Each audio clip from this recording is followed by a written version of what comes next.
So, knowing what the IWMF does, what do you think an organization like ours can do for the progress of women in journalism? Well, I think this is one of the best things the organization has done. So bringing a spotlight, having a report that actually did take a global look at just as a baseline.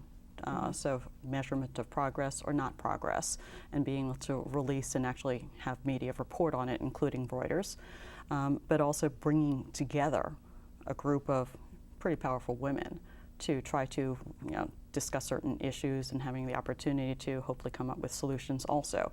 And I have liked the facilitated session I just came out of, where it is a narrowing of the many issues in a given topic to try to come up with what is the one or two key ones that we might want to actually tackle, what are some steps we could take as a group. And you realize, as women leaders in our newsrooms, we can actually take on a fair amount by ourselves.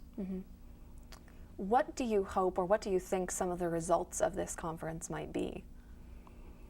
Well, in addition to hopefully the good networking opportunities and exchanging of ideas, that it is really people going back committed to making change, going back to their newsrooms with hopefully new ideas, different approaches, having a support mechanism of knowing that there are colleagues around the world who feel very much that we have a common mission, and being able to get the support from each other in addition to the organization.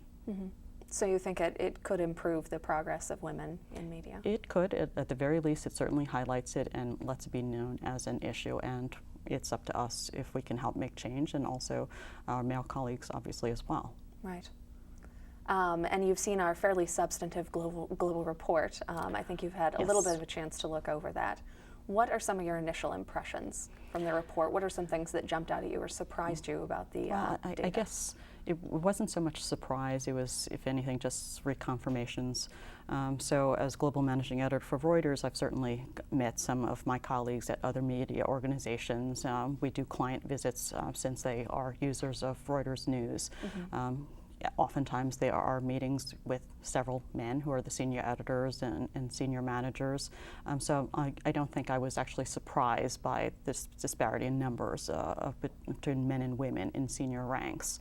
I don't think I was overly surprised by the findings in the Nordics, where there is the more generous policy in terms of women and child care. What kind of initiatives do you see yourself developing, or what kinds of things do you think would be effective to put in place in the newsroom? I have myself has actually set policy for us globally in terms of what we do in terms of diversity.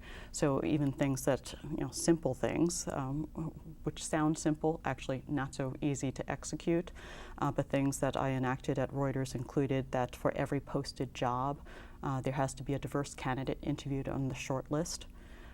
For every interview panel pulled together to interview those same shortlisted applicants, that one has to be a diverse candidate.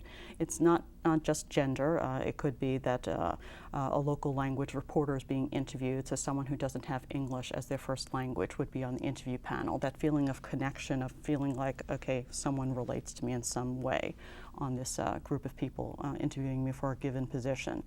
I've tried to level the playing field, so I've actually 2 years ago launched a career column, a monthly, 2-page note to staff explaining everything from how to prepare for a job interview, how to improve your resume, how, favorite interview questions by hiring managers. So that levels the playing field for men and women. So it doesn't become this mysterious process. And I've often joked that the easiest interview people have coming to Reuters was that first one, just to get into the organization.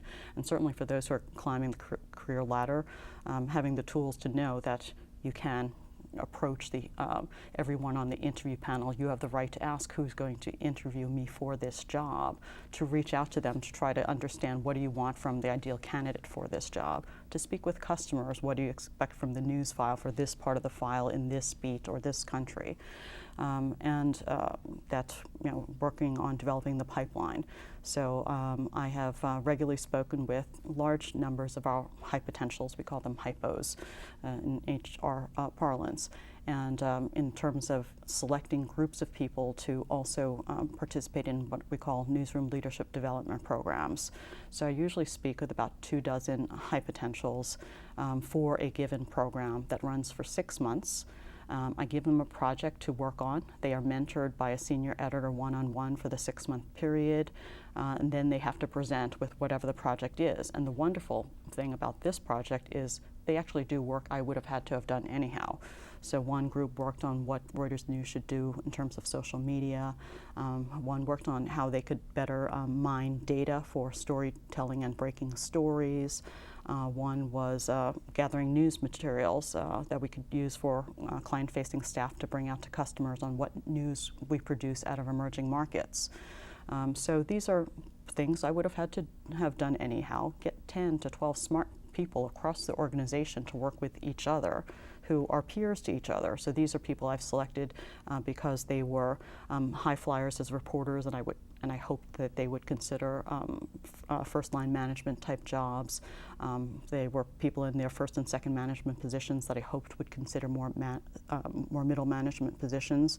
And there was a group of middle managers who I hoped would consider senior management positions, including jobs like mine. These groups were selected specifically for diversity reasons, and quite a few women have gone through it.